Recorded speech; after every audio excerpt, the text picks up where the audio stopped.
Hello everyone, welcome back to my channel. So today I will explain a new topic, that is cooperative society. So as you know that there are many forms like sole proprietorship forms, partnership form, company account, that type of organization. There is also a further organization that is called cooperative organization or cooperative society. So meaning of cooperative organization, what is the meaning of cooperative organization? Cooperative word is developed through the word cooperative, means एक दूसरे के साथ cooperate करके चलना, मिलजुल कर काम करना. So cooperative organization means a voluntary organization which is established by some person on the basis of cooperation and equality to safeguard their common economic interest.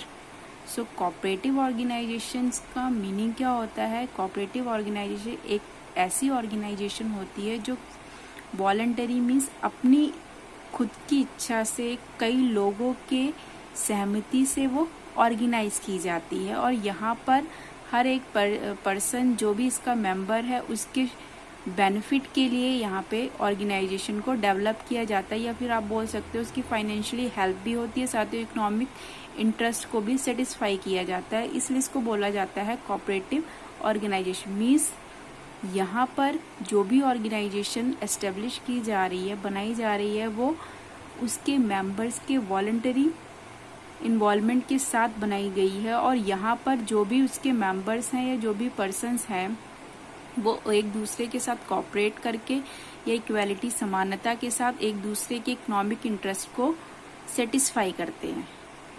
Normally we can say that cooperative organisation which is established by some person for fulfil their need, financial need and earn some profit.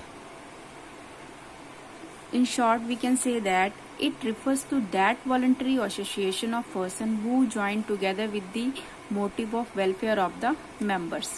In short में हम बोल सकते हैं it refers to that voluntary association, एक ऐसे voluntary association संघ को, लोगों के एक ऐसी संस्था को जो voluntary अपनी इच्छा से उस किसी अपने वेलफेयर के लिए ज्वाइन हुए हैं, उस फॉर्म को क्या बोला जाता है? Cooperative organisation. Like there are many types of cooperative organisation like consumer cooperative, marketing cooperative, credit cooperatives, producer cooperative. In consumer cooperative there are cooperatives societies that work for consumers like sale and purchase of goods in minimum cost, या फिर large quantity good in wholesale price. That's this consumer cooperative is established in marketing cooperatives में जब संस्था या जो भी इसके members होते हैं वो क्यों किसी मार्केटिंग कोऑपरेटिव को डेवलप करते हैं कि जो मार्केट में गुड्स की या सर्विसेज की सेलिंग और परचेजिंग हो रही है उसके प्राइसेस में जो भी उतार चढ़ाव आ रहा है उसको बैलेंस किया जा सके इन मार्केटिंग कोऑपरेटिव्स के साथ. Like credit cooperatives financially help करने के लिए, and producer cooperatives raw material, finish good, इस टाइप से जो भी ट्रांजेक्शन्स हो रही हैं उसमें हेल्प करने के लिए प्रोड्यूसर कोऑपरेटिव्स बनाई गई हैं. तो ये इस टाइप की संस्थाएं होती हैं. नॉर्मली हम कह सकते हैं कि जो कोऑपरेटिव सोसाइटी होती है वो क्या होती है?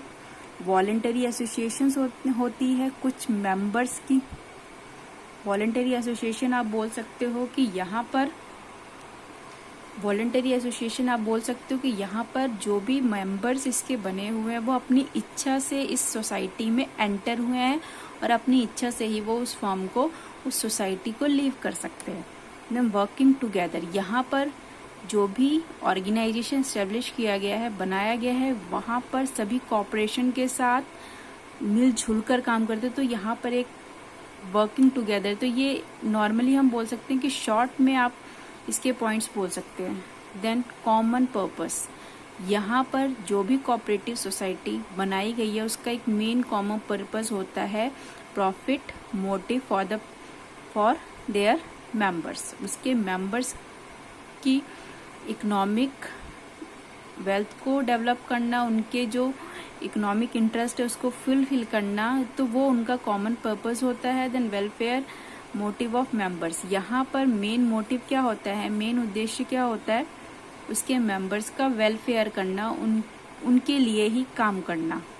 कॉमन पर्पस क्या होता है कि वो सभी एक कॉमन, एक सिंगुलर पर्पस या ऑब्जेक्टिव के लिए काम करते हैं। और वेलफेयर मोटिव में यहाँ पर मेंबर्स के इंटरेस्ट और नीड का पूरा ध्यान रखा जाता है। तो वो बोल सकते हो कि जो भी ऑर्गेनाइजेशन है या कॉर्पोरेटिव सोसाइटी या ऑर्गेनाइजेशन, यहाँ पर उसके मेंबर के वेलफेयर के लिए ही काम करता है।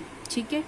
नाउ रजिस्टर्ड, अब कॉर्पोरेटिव ऑर्गेनाइजेशन किसी एक फर्म से ही रिलेटेड है, तो like partnership, like sole proprietorship, it has to be registered under a act. Cooperative organization registered under the Cooperative Society Act 1912. Cooperative society को कोऑपरेटिव सोसाइटी एक्ट 1912 के under register करना होता है।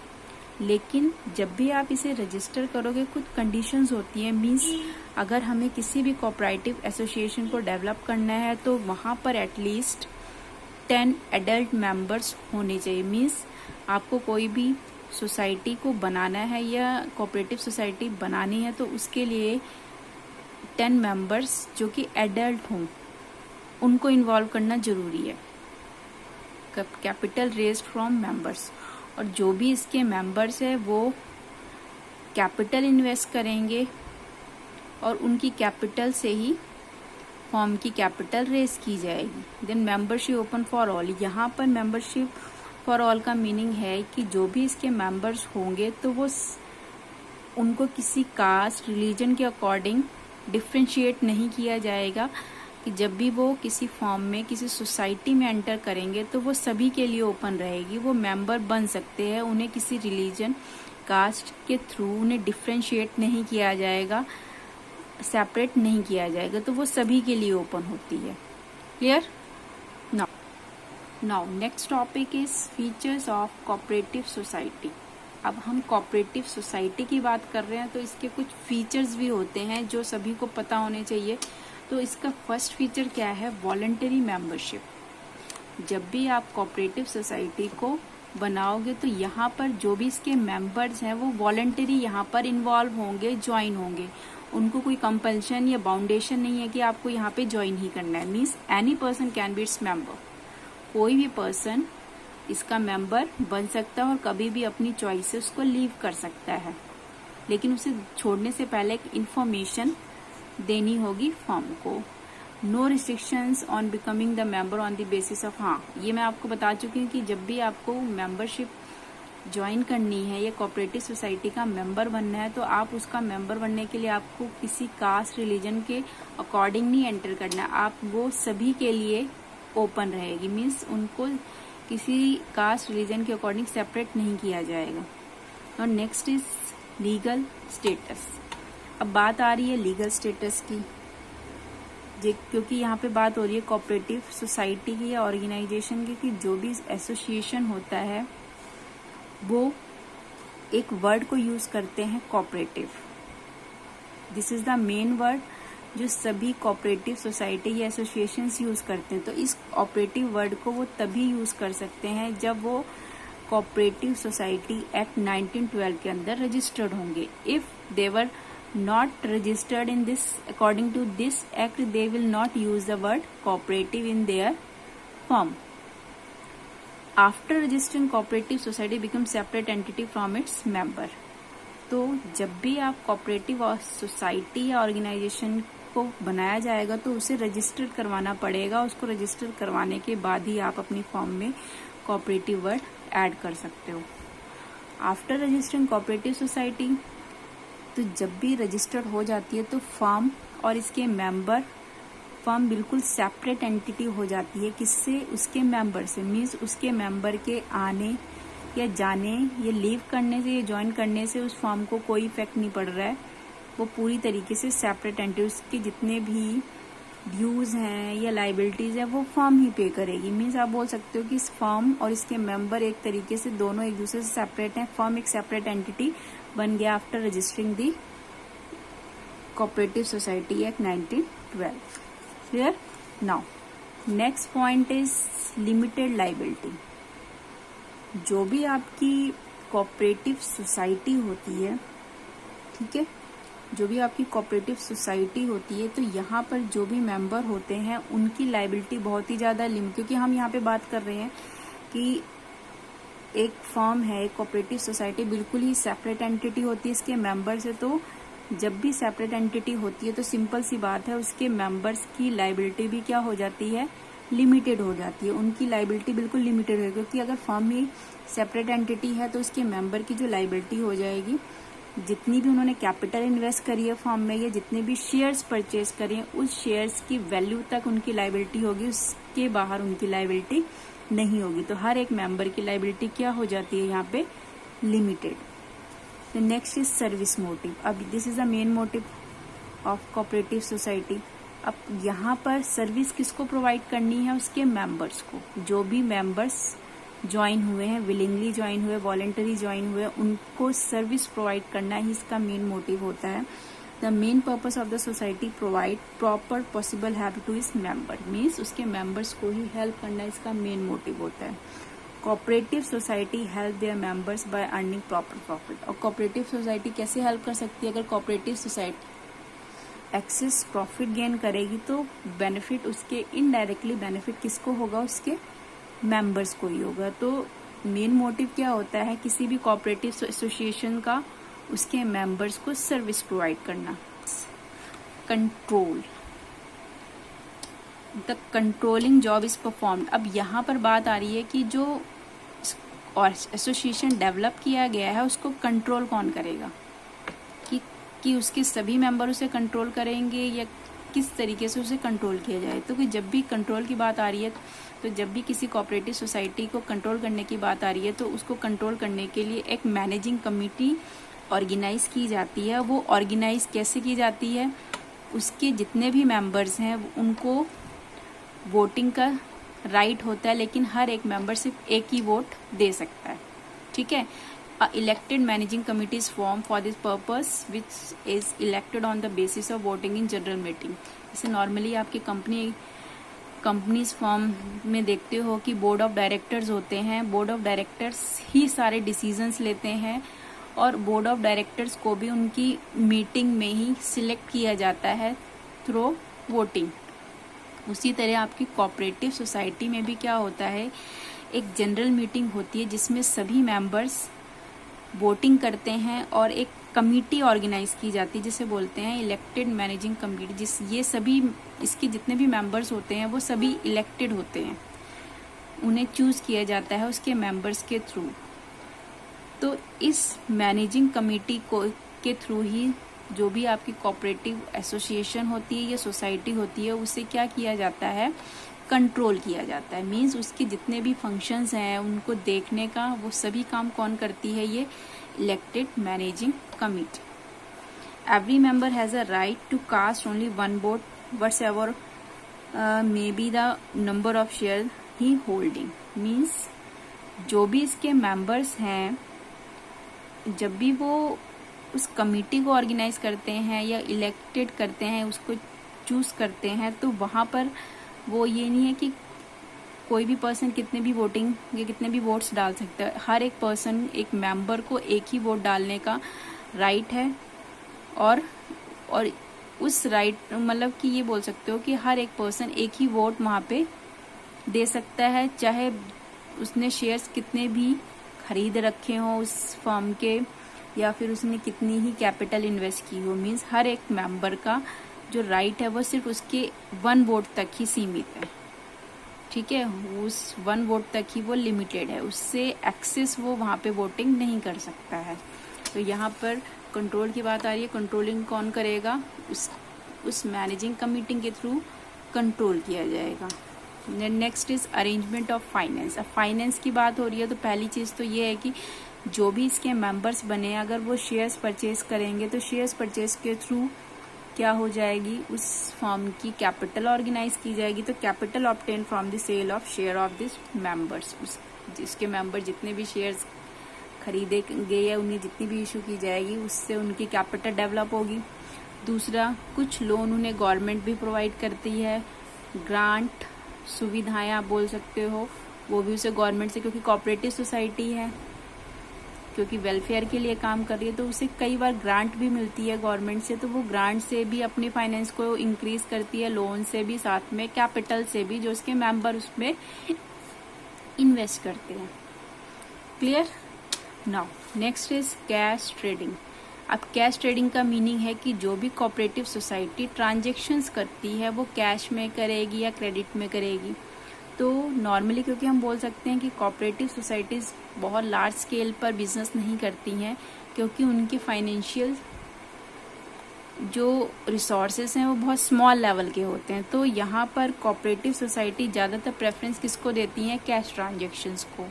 ऐसी कोई बाउंडेशन नहीं है उन्हें कि उन्हें कैश ट्रांजैक्शन ही करनी है, वो क्रेडिट में भी ट्रांजैक्शंस कर सकते हैं, लेकिन कैश ट्रांजैक्शंस को प्रेफरेंस ज़्यादा दी जाती है, बिकॉज जो भी आपकी कोऑपरेटिव सोसाइटीज़ होती हैं वो स्मॉल फाइनेंशियल रिसोर्सेज के बेसिस पे चलाई जाती है, तो इसलिए वहाँ पर प्रेफरेंस कैश ट्रेडिंग को ज़्यादा दी जाती है। क्लियर? अब है यहाँ पे गवर्नमेंट कंट्रोल। अब गवर्नमेंट कंट्रोल का मीनिंग ये है कि यहाँ पर जो हमने पहला प्रीवियस फीचर पढ़ा था वो कंट्रोल की बात हो रही थी कि यहाँ पर मैनेज कौन करेगा उस फर्म को। यहाँ पे गवर्नमेंट कंट्रोल का मीनिंग है कि जो भी फर्म है, जो भी कोऑपरेटिव सोसाइटी है, उस कोऑपरेटिव सोसाइटीज के अकाउंट्स को फर्म या government time to time check कर सकती है। मीन्स एक तरीके से आप बोल सकते हो कि कोऑपरेटिव सोसाइटीज मेंबर्स के थ्रू चलाई जा रही है, लेकिन उसके के थ्रू जो भी एक्टिविटीज की जा रही हैं वो अकॉर्डिंग टू बिजनेस लॉज के अकॉर्डिंग की जा रही है या नहीं की जा रही है। तो उस चीज़ को चेक करने के लिए गवर्नमेंट भी उस पर कई बार क्या कर सकती है, उसके अकाउंट्स को चेक कर सकती है। ठीक है। Then last is disposal of profit. अब डिस्पोजल ऑफ प्रॉफिट का मीनिंग ये है कि जो भी प्रॉफिट अर्न किए जाएंगे किसके थ्रू, उस कोऑपरेटिव सोसाइटी के थ्रू, उनको डिस्पोज, उनको कैसे यूटिलाइज किया जाएगा। मीन्स प्रॉफिट को यूटिलाइज किस प्रोसेस, किस फॉर्मेट में यूटिलाइज किया जाएगा। तो सबसे पहली चीज, जितना भी प्रॉफिट होगा उसका 1/4 कहाँ ट्रांसफर करना है, जनरल रिजर्व में ट्रांसफर करना है। देन 10% उस जो भी कैपिटल इन्वेस्ट की गई है उस कैपिटल का 10% एज ए डिविडेंड दिया जाएगा उसके मेंबर्स को, और 10% उस प्रॉफिट का 10% है जब आफ्टर डिवाइडिंग दिस, जो भी 10% होगा प्रॉफिट का उसे यूटिलाइज किया जाएगा उन एक्टिविटीज को डेवलप करने पर जिस चीज का बिजनेस वो कोऑपरेटिव सोसाइटीज कर रही है। देन लास्ट इज, उसके बाद जो भी लेफ्ट ओवर पर्पस, जो भी सरप्लस होगा वो एज ए बोनस दिया जाएगा किसको, उसके मेंबर्स को। उसके मेंबर्स को मीन्स जो भी टोटल प्रॉफिट है उसका 1/4 पार्ट दिया जाएगा, एज ए रिजर्व रखा जाएगा जनरल रिजर्व में, और जो डिविडेंड दिया जाएगा, जितनी भी कैपिटल उसके मेंबर्स इन्वेस्ट कर रहे हैं उसका 10% एज ए डिविडेंड दिया जाएगा उन्हें। उसके बाद लेफ्ट ओवर प्रॉफिट को में से जो 10% होगा वो एज ए उन एक्टिविटीज के डेवलप करने में इन्वेस्ट किया जाएगा जहां पर वो फर्म वर्क कर रही है। एंड लास्ट में जो भी लेफ्ट ओवर सरप्लस प्रॉफिट होगा वो उसको मेंबर्स को डिस्ट्रीब्यूट किया जाएगा एज ए बोनस। तो ये थी आपकी cooperative society. As a conclusion में बोल सकती हूँ कि कोऑपरेटिव सोसाइटी एक वॉलंटरी एसोसिएशन है, एक ऐसी संस्था है जो उसके मेंबर्स विलिंगली ज्वाइन होते हैं उस कोऑपरेटिव सोसाइटी में और अपने खुद के इकोनॉमिक इंटरेस्ट के लिए ही वो ज्वाइन होते हैं ताकि उनकी फाइनेंशियली हेल्प हो सके, साथ साथ उनको इकोनॉमिकली प्रॉफिट भी होता रहे। तो यहाँ पर जो भी सोसाइटी ऑर्गेनाइज की गई है वो उसके मेंबर्स के थ्रू चलाई जा रही है और मिनिमम उसकी जो एडल्ट मेंबर होने चाहिए रजिस्टर होने के लिए वो 10 होनी चाहिए। तो ये था आपका कोऑपरेटिव सोसाइटी से रिलेटेड टॉपिक। आई होप सभी को क्लियर हो गया होगा वो concept. If you have any doubt, then I can clear it. So I am ending this lecture. मिलते हैं अपने नेक्स्ट लेक्चर में, तब तक के लिए thank you so much and goodbye, take care.